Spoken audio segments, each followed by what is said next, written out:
Chapter 8, Crossing the Line. It's not too often that Jesus is wrong. If you crank the God dial all the way down to zero, he was still a fellow who seemed to know the scriptures better than any living Pharisee. He could toss out textual support and prophecy at any moment. Even as a 12-year-old boy, he wowed the crowd in the temple. Even the most jaded Pharisee would admit, he knows his stuff. The disciples must have seen this same ability, yet they all were able to see that God dial on display quite often over those 3 years of ministry. The Word of God would speak things into existence. These fellas saw him talk the talk and also then walk the walk. Yet he did come down to earth in human form, so I guess that diminished form must have made the disciples complacent about this divinity from time to time. Looking back on their time with Christ, they finally saw the big picture. They trusted, they believed. Now, thousands of years later, we have the perspective of Jesus being perfect. He was the unblemished lamb that died without sin. He was the infallible Son of God as part of the Holy Trinity. But by the time he got to Easter week, Jesus was pretty tired, which explains his mistake. Not buying it. Jesus doesn't make mistakes, right? So in a contest between scholars and Jesus, you should always side with Jesus. Good. We've established that. Now that we're all on the same page, it's time to bring up something strange and quite subtle that Jesus said. Matthew, Mark, and Luke all record a very detailed end times conversation that began with Jesus talking about the destruction of the temple and earth, and then later that night, either James, John, Peter, or Andrew asked him, "When will these things be?" And Jesus goes on to drop a ton of prophecy on them. John never bothered to write this moment into his gospel since he'd already written the book of Revelation and included the apostasy, the red horse, the pale horse, the fifth seal, the first seal, the sixth seal, as well as talk about the antichrist. He goes into great detail about the signs of the final countdown. A quick reference to some of the current generation not dying until this happens. And when it does happen, it'll be pretty quick. But hey, don't worry about you four. You've got a whole planet that needs evangelizing first. It was a pretty heavy moment for those four disciples, and also for most Christians. Just like Daniel, one of these four disciples wanted to know when it would happen. It's complicated, apparently. Yet, when explaining himself and the triggers that will signal the end times and that final countdown, Jesus brings up a fulfilled prophecy. Hold on. A fulfilled prophecy? If a prophecy has been fulfilled, then how is it a prophecy? Now remember, folks, Jesus isn't wrong. Our interpretation, or their interpretation, was wrong. Now, what am I talking about? Okay, here is Mark's account of the moment. Mark 13:9 reads, "Be on your guard. You will be handed over to the councils and beaten in the synagogues. On my account, you will stand before governors and kings as witnesses to them. And the gospel must first be proclaimed to all the nations. But when they arrest you and hand you over, do not worry beforehand what to say. Instead, speak whatever you are given at the time, and it will not be you speaking, but the Holy Spirit. Brother will betray brother to death, and a father his child. Children will rise against their parents and have them put to death. You will be hated by everyone on account of my name. But the one who perseveres to the end will be saved. So when you see the abomination of desolation, standing where it ought not be, let the reader understand. Then let those who are in Judea flee to the mountains. Let no one on the housetop go back inside to retrieve anything from his house, and let no one in the field return for his cloak. How miserable those days will be for pregnant and nursing mothers. Pray that it will not occur in the winter, for in those days there will be tribulation, unmatched, from the beginning of God's creation until now, and never to be seen again. If the Lord had not shortened those days, nobody would be saved. But for the sake of the elect, whom he has chosen, he has shortened them. And that time, if anyone says to you, look, here is the Christ, or there he is, do not believe it. For false Christs and false prophets will appear and perform signs and wonders that would deceive even the elect, if that were possible. So be on your guard. I have told you everything in advance. Again, the question was asked, when is this stuff going to happen? Jesus casually previews 2,000 years of Christianity spreading to the nations as the first condition of his return. He then gives some very, it'll be bad, characterizations before dropping a super specific clue. The abomination of desolation. No, hold on. We've heard that phrase before, haven't we? Oh yeah, Daniel also mentioned it. After Daniel nailed the prophecy about Alexander the Great showing up, folks flipped to the next prophecy for insight. Sure enough, after Alexander died, his entire empire broke into 4 lesser kingdoms, and from one of those kingdoms, a villain known as Antiochus Epiphanes showed up to torment the Jews. Jesus called it. And Jesus called out this interpretation as being wrong. Now, he even had this dramatic aside comment, let the reader understand. Being a super scholar, Jesus knew the Pharisees were wrong about a bunch of stuff.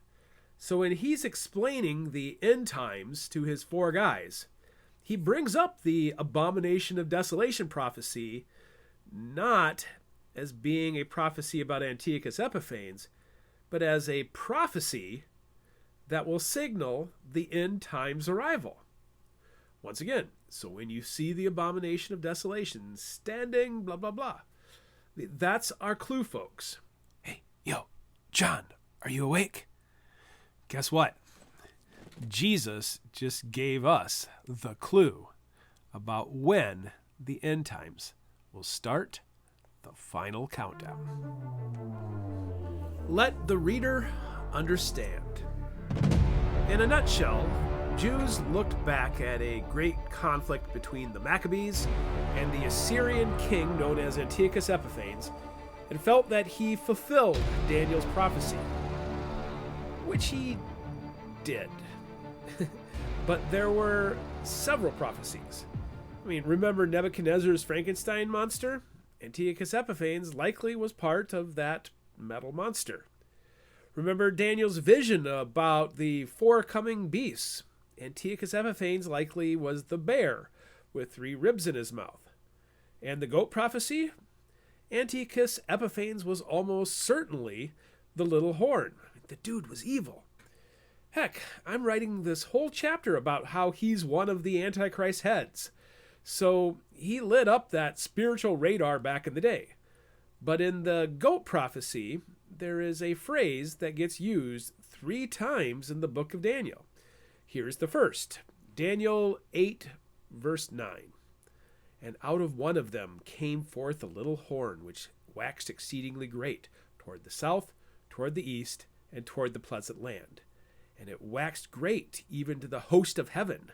It cast down some of the host and of the stars to the ground, and stamped upon them. Yea, he magnified himself even to the prince of the host, and by him the daily sacrifice was taken away, and the place of his sanctuary was cast down. And a host was given him against the daily sacrifice by reason of transgression. and it cast down the truth to the ground, and it practiced and prospered. Then I heard one saint speaking, and another saint saying unto the certain saint which spoke, How long shall be the vision concerning the daily sacrifice and the transgression of desolation, to give both the sanctuary and the host to be trodden under foot? And he said unto me, Unto 2,300 days, and then shall the sanctuary be cleansed. Well, we'll break down the details in this passage in a bit, but I'm cool with it matching up with the real Antiochus Epiphanes. Daily sacrifice? Yup. Desolation? Yup. But hold those thoughts. Notice the question asked here. How long shall we, the Jews, be affected by this loser? The answer is 2,300 days. When Antiochus goes to war with the Maccabees Jews, this is the length of time. It works. Happy Hanukkah. Unfortunately, there are two other passages that bring up the abomination of desolation phrase. So here's the second. Daniel 11:30. For the ships of Chittim shall come against him, therefore he shall be grieved and return and have indignation against the holy covenant. So shall he do. He shall even return and have intelligence with him that forsake the holy covenant. And arms shall stand on his part. They shall pollute the sanctuary of strength, and shall take away the daily sacrifice, and shall place the abomination that makes desolate. And such as do wickedly against the covenant shall he corrupt by flatteries. But the people that do know their God shall be strong and do exploits. And they that understand among the people shall instruct many. Yet they shall fall by the sword, and by flame, by captivity, and by spoil many days. And now when they fall, they shall be helped with a little help. And many shall cleave to them with flatteries, and some of them of understanding shall fall, to try them, and to purge, and to make them white, even unto the time of the end. Because it is yet for the time appointed. And the king shall do according to his will, and he shall exalt himself and magnify himself above every god, and shall speak marvelous things against the God of gods. It shall prosper till the indignation be accomplished. For that determined shall be. Neither shall regard the God of his fathers, nor the desire of woman, nor regard any god. For he shall magnify himself above all. But in his estate shall he honor the God of forces. And the God whom his fathers knew shall not be whole honor with gold and silver and precious stones and pleasant things. Thus shall he do in the most strongholds with a strange God, whom he shall acknowledge and increase with glory. And he shall cause them to rule over many, and shall divide the land for gain. Oh boy, old King James. Well, this one might be Antiochus. It could be. But it also could be more of the final battle described in the end times. Yet it does bring up our two phrases, sacrifice and abomination. Now, here's the third one, which is found in Daniel chapter 12, verse 8. And I heard, but I understood not. Then said I, O Lord, what shall be the end of these things? And he said unto me, Go thy way, Daniel, for the words are closed up and sealed until the time of the end. Many shall be purified and made white and tried. But the wicked shall do wickedly, and none of the wicked shall understand. But the wise shall understand. And from the time that the daily sacrifice shall be taken away, and the abomination that maketh desolation set up, there shall be 1,290 days. Blessed is he that waiteth and cometh to the 1,335 days. But go thou thy way till the end be, for thou shalt rest, and stand in thy lot at the end of the days. Now this passage is fun. Daniel asks a bold question, different than his earlier question. This time, he clears his throat and asks about the end times. Not what's next, not who's next, not how long we have left. He jumps to the end times and wants to know the clue that will identify the beginning of the end times. His answer? The daily sacrifice will stop, and the abomination of desolation is set up. When that happens, you have approximately 1,290 days. Dang, that's 3.5 years. Got it? Now, let's get back to Jesus. When one of the 4 disciples asked Jesus about the end times, Jesus brings up the abomination of desolation. Why? It's a trigger. When the abomination of desolation appears, the final days have arrived. Tick, tick, tick, boom. I mean, Jesus knows this is a complicated prophecy because he says it is. Let the reader understand. Yet, when you look at the Daniel 12 prophecy, it states that the end times will come 1,290 days after one. The daily sacrifice is ended, or 2, the abomination of desolation goes, wahaha. The world did not end after Antiochus Epiphanes destroyed the temple and set up his own altar. What does this mean? It's still an unfulfilled prophecy. The Pharisees, the scholars, were and are wrong about this being entirely about Antiochus Epiphanes. I mean, yes, Antiochus did some bad stuff, really bad stuff. Yes, he messed with the temple. But according to Jesus, this is the prophecy that will signal the end times. So we need new definitions for our wrong interpretations of the daily sacrifice and the abomination of desolation. If we're looking for the wrong things, we'll never notice the end times have arrived. The historical Antiochus Epiphanes. Okay, now that I've made that long-winded point, let's meet our guy. We know quite a bit about this guy since he was born during the era of historians. Now, I'm paraphrasing a summary, so if you want the gritty details, go read it. Following the death of Alexander the Great, his empire was given to his 4 generals. Ptolemy, who ruled Egypt, Cassander, who ruled Old Macedon, otherwise known as Greece, Antigonus, quite the name, who ruled what's known as Turkey today, and Seleucus, who ruled Assyria and the West. That's how it started. And 2 centuries later, Antiochus Epiphanes IV finds himself in charge of the Seleucid Empire. Yet even his birth has villainous tones. First, he was born with the name Mithridates. He took the name Antiochus Epiphanes later in life, which means God manifest. Yep, that's a big ego. Check. Back in those days, folks played around with the syllables and turned his name into a phrase that meant the mad one. I mean, that's telling. Yet, Mithridates? You see, that is a very complicated name. Today, historians claim Mithraism is a mystery religion versus a public religion, which is proven by the secret caves and underground shrines centered around Rome.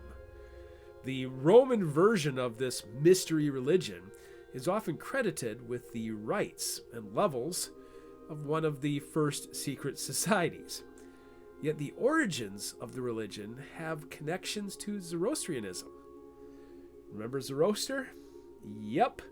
I last mentioned him when I talked about the religious origins of Nimrod, head number 2. You see, just like Zoroaster, Mithras came from Persia, otherwise known as Iran. According to archaeologists, there is a common theme of bull slaying. And when did I mention bulls the last time? Oh yes, that's Baal's symbol. Remember, see the golden calf? So Mithras is checking off a lot of boxes, isn't it? Mithras tradition holds that he was born from a rock in most origin stories, yet he also has connections to a water god. Beast from earth, beast from water. His visual iconography is a fun mixture of images. Part man, part serpent tail, lion head, wings while holding a caduceus, with connections to Hermes and Mercury. Oh, and a fun coincidence, or not, Mithridates was born on December 25th. Oh boy, does this detail send scoffers and scholars into a tizzy. Me? I'm not afraid of this fact. In my Examining Christmas study, I wrote a whole chapter on the support for Jesus being born on approximately December 25th. But just because two figures had the same birthday doesn't mean you can throw the baby out with the bathwater. Probably a bad metaphor to use there. Never mind. Instead of taking away from Jesus, I think this one is adding to the evil mystique of our villain. We'll get back to the importance of this birthday in a bit.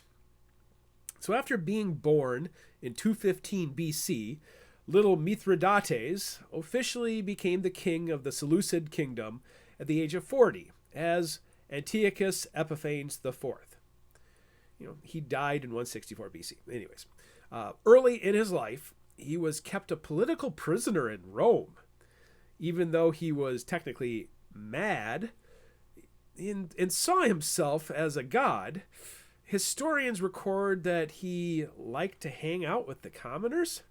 Okay. While his empire wasn't massive, he did stir the pot a bit. Our symbolic bear managed to eat a few ribs once he was in power. In 170 BC, he invaded Egypt, displacing Ptolemy VI, who became a puppet king who ruled from Rome. In 168 BC, he attacked Cyprus. Around this time, he got the attention of Rome, and in a dramatic moment that saw the rise and fall of two empires, the Roman Gaius Laenas literally drew a line in the sand and told Antiochus Epiphanes, enough is enough. So Antiochus Epiphanes stopped messing with Roman allies and instead turned to Israel. As the southern neighbor to Assyria, or the Seleucid Empire, Israel had heard rumors that Antiochus Epiphanes had died in battle and took advantage of this. They deposed the high priest Menelaus and replaced him with their own guy named Jason. Oh boy, Antiochus Epiphanes did not like this. So in 167, Antiochus attacked Israel, restored Menelaus, and executed anybody and everybody associated with this little coup. Historians describe Antiochus Epiphanes as raging like a wild animal, as they massacred 80,000 Jews in 3 days. And Hitler sighs from his room in hell. Now remember, Israel has been part of Alexander's system for 2 centuries now. And Hellenized Jews, which means they grew up being Greek kinda, are now prevalent. Antiochus Epiphanes outlawed traditional rites and promoted the Greek/Roman worship of Zeus. Not publicly a mystery religion, but same, okay? In retaking Jerusalem, women were forced to throw circumcised babies from the walls, and much of the restoration to Jerusalem was destroyed. It was a bad time. Hammer time. The Maccabean revolt of 167 to 160 BC covers the story of a Jewish man named Matthias and his guerrilla war against the enemies of God. For modern Jews, it is a familiar tale that brought an important holiday, Hanukkah. Despite deaths and major setbacks, this guy, known as the Hammer, outlasts Antiochus Epiphanes and helps Israel gain independence in 142 BC. Although the Hasmoneans bring King Herod later. At the center of this, David versus Goliath 2.0, is the Miracle of Lights, where they restore the temple and witness a miraculous loaves and fishes moment involving the oil. Oh, that happened in late December. Apparently, Antiochus Epiphanes wanted to celebrate his birthday on the 25th. You can find that on 2 Maccabees 6:7. And desecrate the temple. How? Well, he decided to insult the Jews by involving a pig, Leviticus 11, ew, and also plant a statue of Zeus. And yada, yada, yada. The Maccabees take the temple back on December 25th and celebrate this cleansing of the temple in the Feast of Dedication. That's 1 Maccabees 4:52. Each December. Never heard the story? Well, due to some anti-Semitism and heavy-handed editorialism, most modern Protestant Bibles don't include this section. Why? Martin Luther, when translating Latin into German, noted that they were simply historical books. No prophecies, angels, or God commands within it. So he left it out. Yet it's a cool read. It begins with Alexander the Great's "his heart was lifted up" invasion.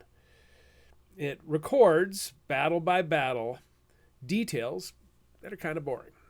It mentions that Spartans have Jewish lineage, brings up that time Rome helped, adds graphic detail about Jeremiah and the hiding of the ark, has graphic scenes of torture and brutality that made it very rated R. Oh, and it furthers my argument about Baal and Anath and their continued worship under new names. So I found it quite interesting. Ultimately, it chronicles how Antiochus Epiphanes departed to deal with a Parthian problem in Armenia. During this battle, Antiochus Epiphanes dies suddenly in 164 BC. Suddenly, it explains how he was divinely killed by worms and ulcers. Gross. No more Antiochus Epiphanes. Following his death, Parthia became a global power and opposes another rising power in Rome. That's the biblical story of Antiochus Epiphanes versus the hammer. Matching the prophecy. At the beginning of this chapter, I theorized how Antiochus Epiphanes mostly matched the Daniel 8 prophecy. Little horn, that's Antiochus Epiphanes. Wax great, that's war. Against the south, well, that was Egypt. Against the east, well, that was Parthia. Against the pleasant land, synonymous with Judea. The hosts of heaven, well, we'll get back to that one. To the ground is the razing of Jerusalem. Magnifying himself obviously turned into declaring himself a god. Even to the prince of the host, well, we'll get back to that one too. The daily sacrifice, when AE decorated the temple. The host, the Maccabean revolt. 2,300 days, the revolt lasted 7 years. Broken without hand. Well, that's Antiochus Epiphanes' sudden illness. I mean, that, folks, is a very, very impressive prophecy. Because of the accuracy of predicting Antiochus Epiphanes and his vile genocidal war against the Jews, folks tossed all the prophecies in Daniel and ascribed them to Antiochus Epiphanes. Yet, when Jesus showed up 2 centuries later, he has to correct his disciples that this was an unfulfilled prophecy. So some of the most popular theories about the Antichrist involve him doing the same stuff as Antiochus Epiphanes. To them, the trigger will be temple, pig, Zeus, Jerusalem. Now, I've read fictional accounts of the Antichrist that have him literally riding a pig through the temple in Jerusalem. The problem? Well, there's no temple.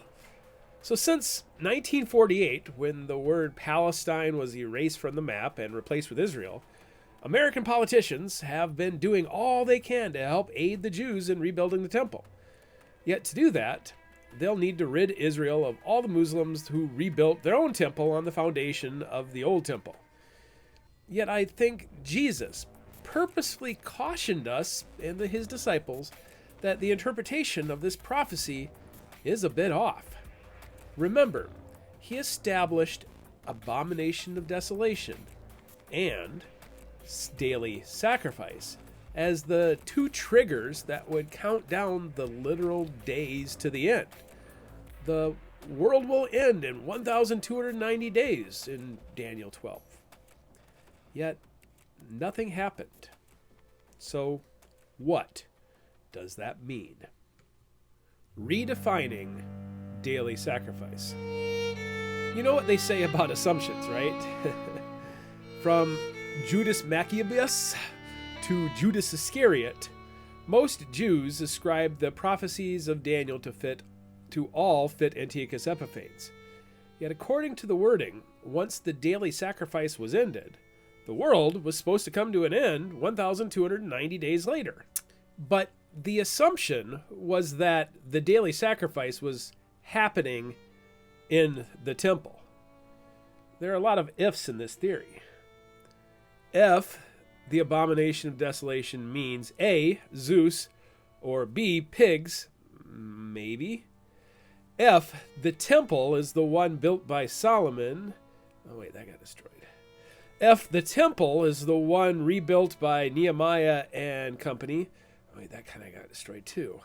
If the temple is the one rebuilt by Herod, well, that got destroyed. If the daily sacrifice is the high priest making offerings in the holiest of holies, we've got a problem. The problem? Well, all the temples built in Jerusalem have been torn down at some point. Daily sacrifice by high priests have stopped on multiple occasions. The Babylonians did it, Antiochus Epiphanes did it, the Romans did it many times. I don't think it has anything to do with Jewish priests or the Temple of Jerusalem. After all, Jesus corrected his guys when he told them that this prophecy was still connected to the end times. So stop expecting a rebuilt temple. Stop picturing an antichrist figure riding a pig through the temple. I mean, sure, the antichrist might repeat many of the same things that Antiochus Epiphanes did back in the day, but we might miss it if we're not paying close attention. Let the reader understand. So here's some food for thought. I might not be right, but having an open mind might help us see this major trigger when it does arrive. Antiochus Epiphanes was a proper villain, which I'll explain in a bit.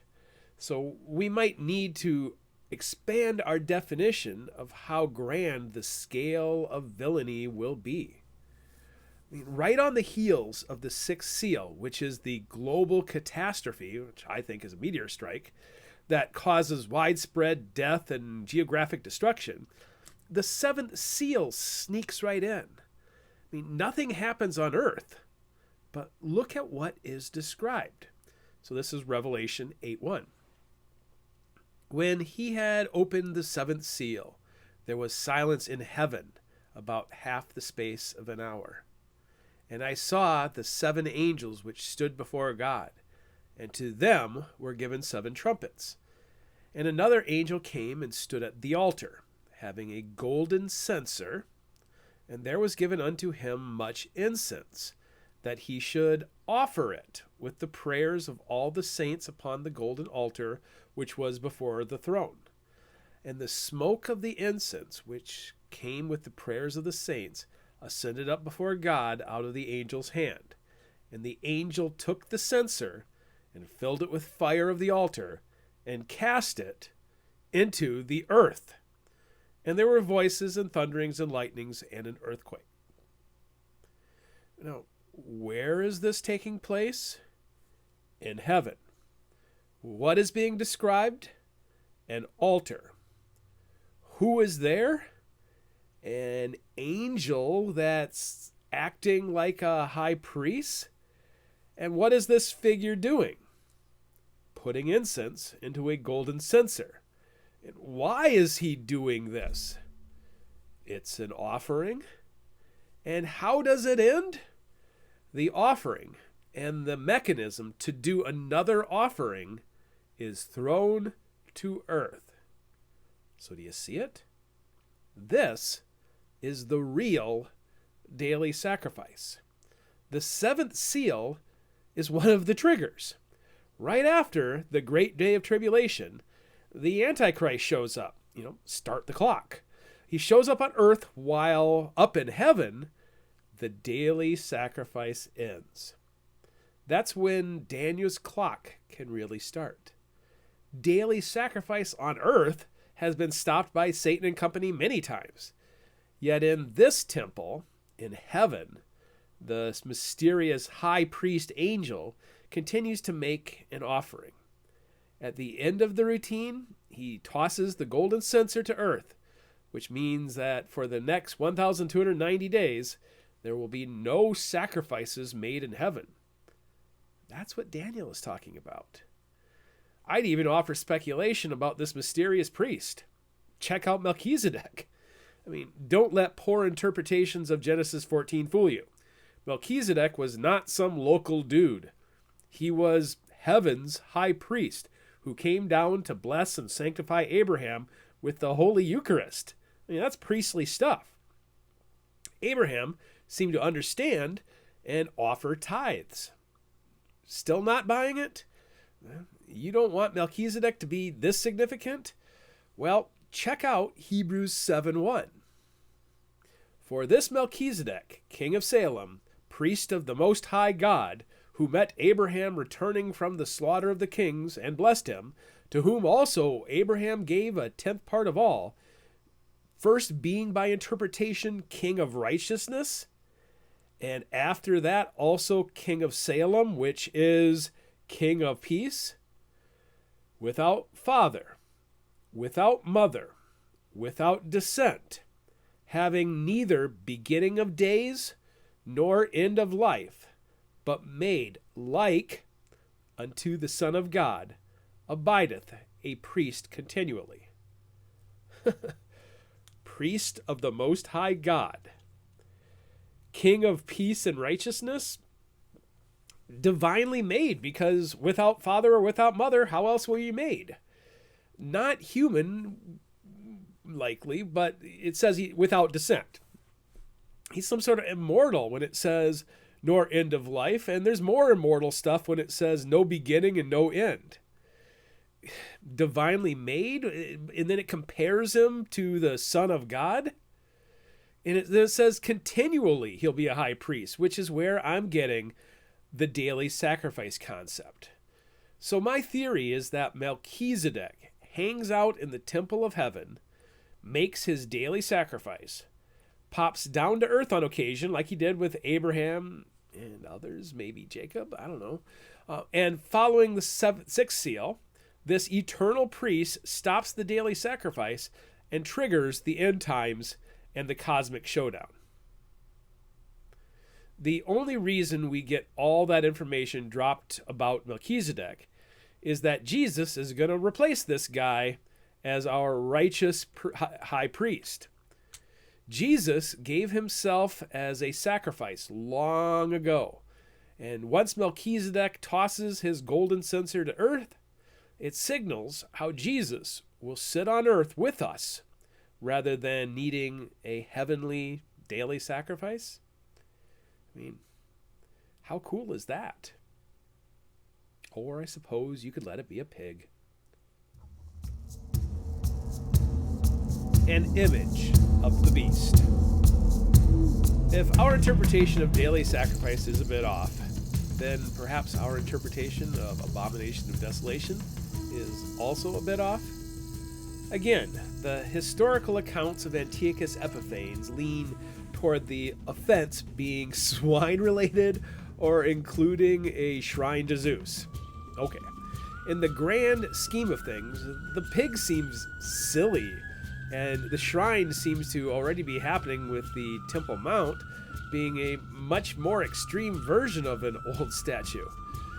Well, while the old school definition seems to be a thing, what if the abomination of desolation is a person? Is there support for this theory?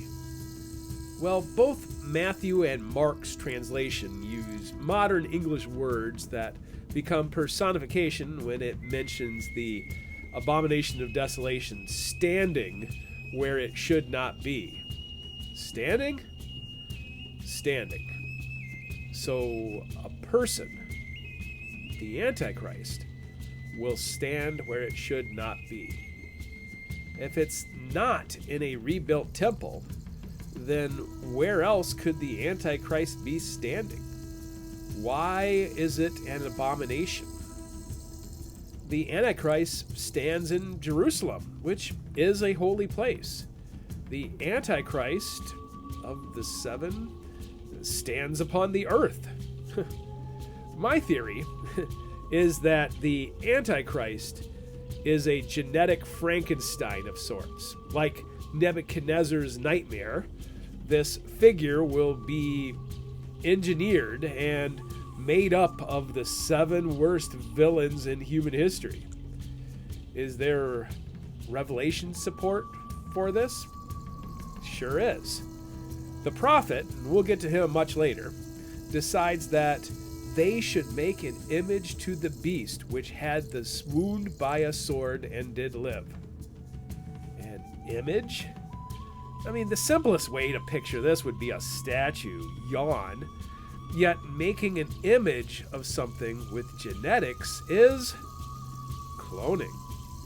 In that same Revelation 13:14 verse, it establishes that the previous image died, dead, killed.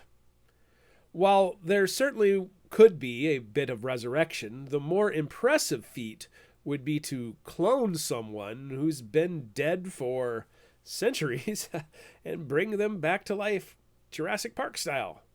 I mean, that's science, folks. Okay. Yet, while the DNA lives again, the true measure of scientific immortality would be bringing back the person's soul and returning it to the body.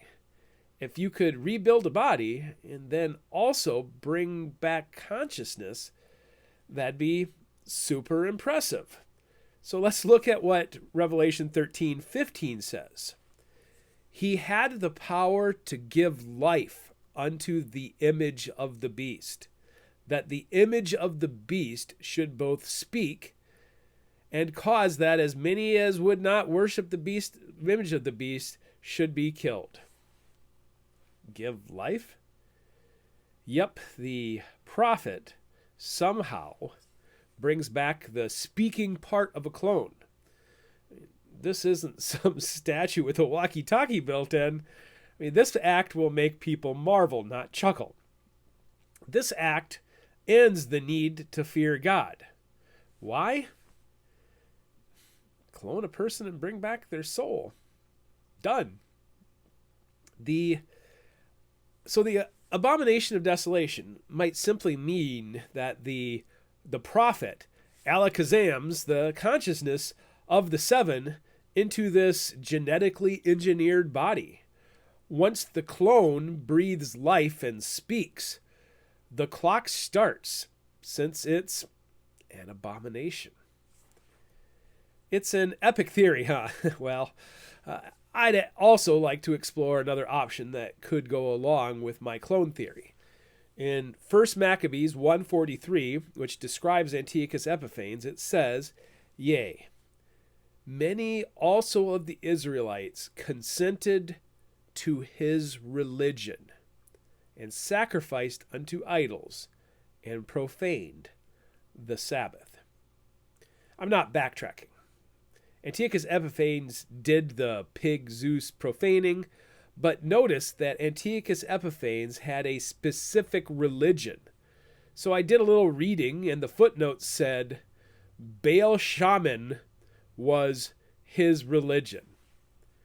Remember that term abomination of desolation comes from the phrase Shakuk shaman, which translates as Baal of heaven, oh boy, or Baal Shamayim. While idolatrous worship is bad, and so is anything that maketh desolation, there seems to be a direct line involving the religions of these antichrist figures. Nimrod and Semiramis equals Baal and Anath. Ramses the Great equals daughter named Anath. Nimrod worships the head. Lamech is likely the head. Alexander restores Nimrod's worship of the head.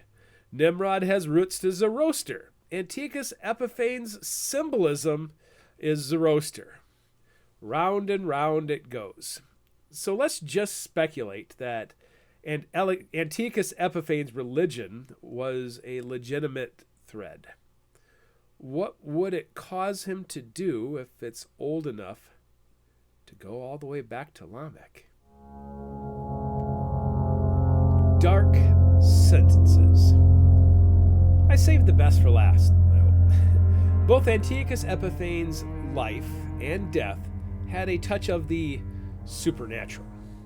Quite obviously, he is a linchpin of prophecy with 3 different prophecies from Daniel describing the abomination of desolation as well as the daily sacrifice.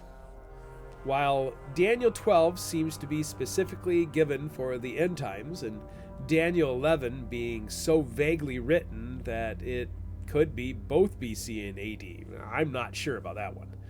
The passage found in Daniel 8 also hits on all 3 concepts, yet seems to specifically target the monster born as Mithridates.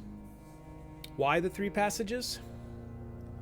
Well, I think Antiochus Epiphanes is the game plan for the coming Antichrist. See what I did there? Both will involve 2 end-time countdowns. Both will begin as a little horn before claiming power. Both will persecute the good guys. Both will blaspheme the God of heaven.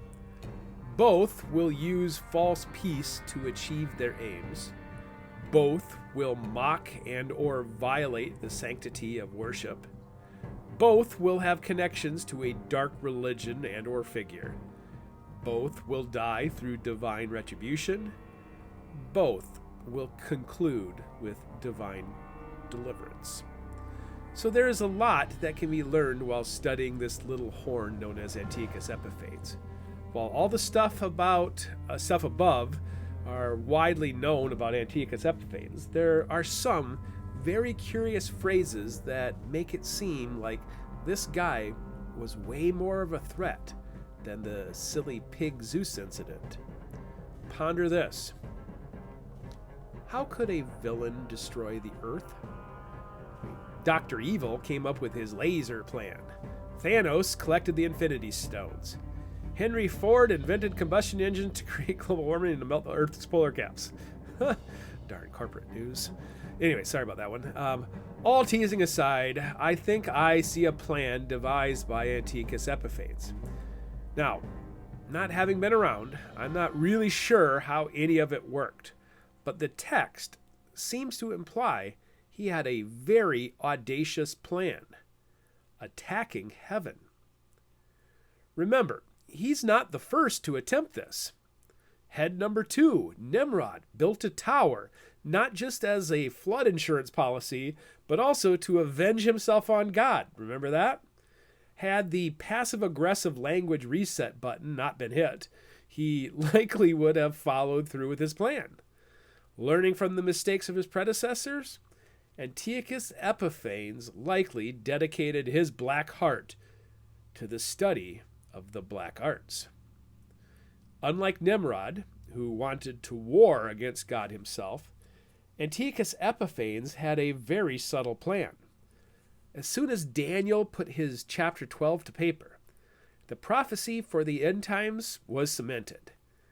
Having an understanding mind, see what I did there, Antiochus Epiphanes knew he had to do more than sack the temple. He knew if he could stop the daily sacrifice, he'd start the clock. So what if he abducted or killed the heavenly high priest Melchizedek? Brash, I know, but think of the effect. Just like the clock begins between seal number 6 and seal number 7, if something happened to the high priest, that clock would start early, before Christ's redemption of humanity, causing the world to end without salvation. That is a diabolical plan. So with that concept in mind, I'm going to drop the passage again with my interpretations inserted to show you a possible translation. So turn to Daniel 8, verse 9. And out of one of them came forth a little horn, Antiochus Epiphanes, which waxed exceedingly great toward the south, Egypt, toward the east, Parthia, and toward the pleasant land, Israel.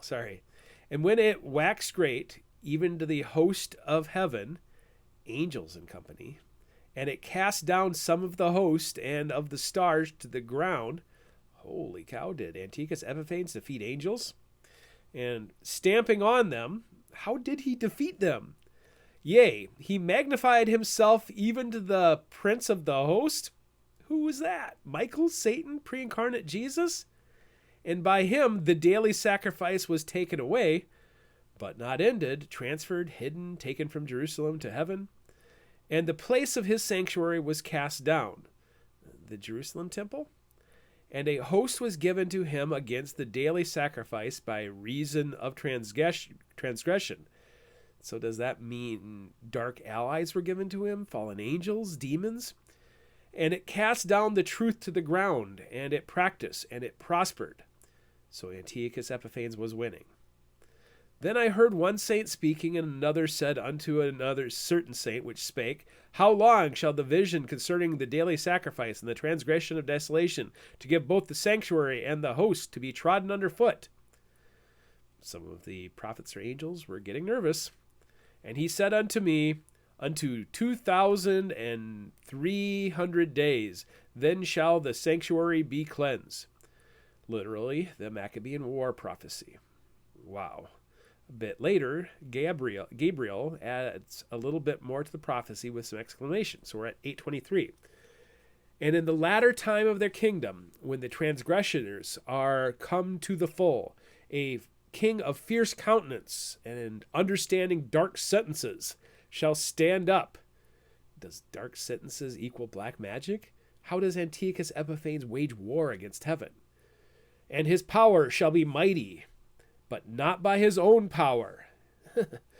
And he shall destroy wonderfully, and shall prosper and practice, and shall destroy the mighty, the Gabor, and the holy people. Historically, Antiochus Epiphanes was minor.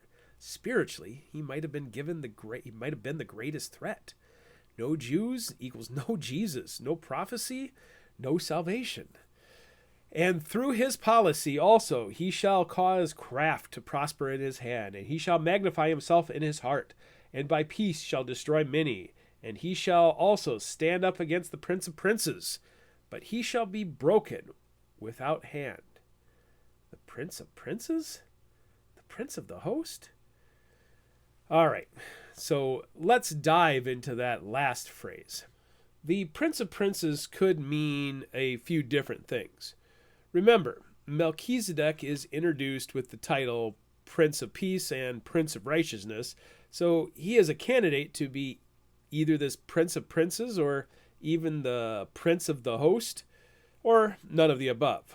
Obviously, Jesus is another idea that popped into my head. This would mean a literal war on heaven since Jesus exists but hasn't come down to earth in bodily form yet.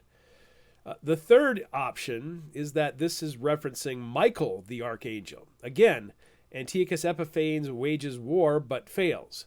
With his dark allies, Antiochus Epiphanes makes this last for numerous years. While he is trying to wipe out the Jews on earth, he is also attacking the host of heaven and preventing them from answering the prayers of the oppressed Jews. There is a bit of support for this. Daniel 10:13 gives us this scene. But The prince of the kingdom of Persia withstood me 21 days. But lo, Michael, one of the chief princes, came to help me, and I remained there with the king of Persia. Huh? So apparently angels are active in the current events of mankind, and in this case, Michael had to go help one of his angel buddies who was having a tough time of it. Antiochus targets angels. The fourth option is a little bit more audacious. Satan. Look at how Paul describes Satan in his letter to the Ephesians. This is Ephesians 2:2. Wherein in times past ye walked according to the course of this world, according to the prince of the power of the air, the spirit that now worketh in the children of disobedience. Now, there is a ton of implied language about Satan having been an angel who also waged war against the host of heaven and fell to earth. For example, here's Isaiah 14:12. How you have fallen from heaven, O star of the morning, son of the dawn. You have been cut down to the earth. You have been weakened by the nations. But you said in your heart, I will ascend into heaven. I will raise my throne above the stars of God. My point, as Jesus pointed out in his house divided sermon, Team Satan and Team Beelzebub might not be on the same page. Leave it to the sons of perdition to try to bring about death and destruction. Satan, well, he likely wants to prolong his own life as long as he can. Satan might want to delay his punishment, but unlike Antiochus Epiphanes, he doesn't want the world to end. It's just a theory. This war in heaven concept is not just my wild imagination. Jesus makes a very, very strange reference to it also. Check out Matthew 11, verse 12.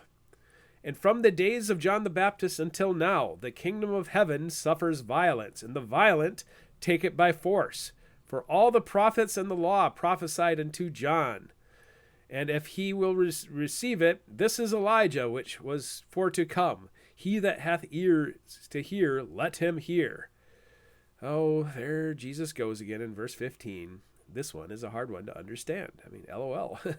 At first, it seems as if Jesus is saying, from now until now, the kingdom of heaven suffers violence. After all, John the Baptist was a peer. That's a very, very small window for a war in heaven. Wait. In verse 14, Jesus changes this equation. He throws out some algebra when he says, this equals Elijah, which translates as John the Baptist equals Elijah. Now, remember that Elijah lived around 900 BC. John lived in minus 0.5 BC. If John equals John, then it's a pretty short and insignificant war. If John equals Elijah, then Jesus is saying that the kingdom of heaven has suffered much violence over the past several centuries. That, folks, matches up with the Antiochus Epiphanes theory. Dark sentences indeed. So there you have it. That's my speculation on the 7 heads. Let's refresh. And here is the mind that hath wisdom. The 7 heads are 7 mountains on which the woman sitteth. And there are 7 kings. 5 are fallen, and 1 is, and the other is not yet come. And when he cometh, he must continue a short space. And the beast that was, and is not, even he is the 8th, and is of the 7, and goeth to perdition. The 5 that have fallen, folks: number 1, Lamech. Number 2, Nimrod. Number 3, Ramses the Great. Number 4, Alexander the Great, the lion. Number 5, Antiochus Epiphanes, the bear. And the one king who was alive when John received the prophecy. Who's the leper? Let's meet Emperor Domitian.